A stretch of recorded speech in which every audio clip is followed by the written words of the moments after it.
আমার একজন আত্মীয় মসজিদে নামাজ পড়ে না, কারণ ইমামের পড়া শুদ্ধ হয় না, বাড়িতেই পড়ে। এবার কিছু বলুন। বনকলি আক্তার, আপনার যে আত্মীয় মসজিদে নামাজ পড়ছেন না, আহ, ইমামের পড়া শুদ্ধ নয় এই অজুহাতে তিনি সঠিক কাজ করছেন না।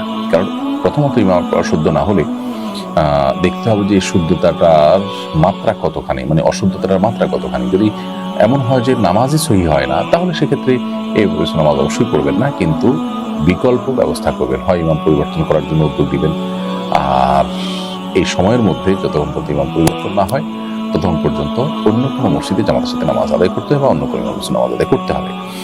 বাড়িতে পড়বেন শুধুমাত্র তখন যদি বিকল্প কোনো মসজিদ না থাকে, তাহলে সেক্ষেত্রে তার পরিষ্কার জামাতের সাথে আদায় করা উচিত। এজন্য তার এই কাজটা ভুল কাজ। আর যদি ইমামের কেরাতের অশুদ্ধতাটা সেই পর্যায়ে না হয় যে নামাজ সহি হয় না, তাহলে সেক্ষেত্রে ওই ইমামের সাথে নামাজ পড়তে হবে। তারপরেও জামাত ত্যাগ করা বা বাসায় একা একা নামাজ পড়া উচিত হবে না।